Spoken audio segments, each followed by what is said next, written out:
Мамлекеттик символдор күнүнө карата Борбор калаада биринчи символ таануучу Ербол Шаймерденовду эскерүү конференциясы өттү. Ал мамлекеттик комиссиянын мүчөсү катары көз карандысыз Казакстандын символдорунун өнүгүшүнө олуттуу салым кошкон коомдук ишмер. Улуттук геральдиканын калыптанышына активдүү катышкан. Ал бул темалар боюнча илимий изилдөө иштерин жазган. Адабий чөйрөдө да кол тамгасын калтырды. Бир нече ыр жыйнагы жарык көрдү. Публицистикалык жыйнактар рухий мурас фондун толуктады. Ербол Шаймерденов бүт өмүрүн өлкөнүн маданиятын, басма сөзүн, тил чөйрөсүн өнүктүрүүгө арнаган. Бүгүнкү күндө окумуштуулар анын жарыяланбай калган эмгектерин изилдөөгө басым жасашууда.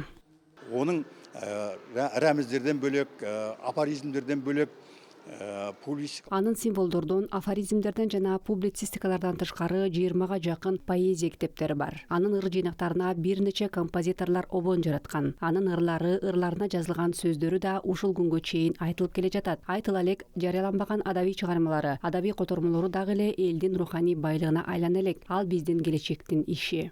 жарыяланбаған әдеби шығармалары, әдеби аудармалары әлде халықтың рухани қазынасына айналған жоқ. Ол біздің келешектің шаруасы.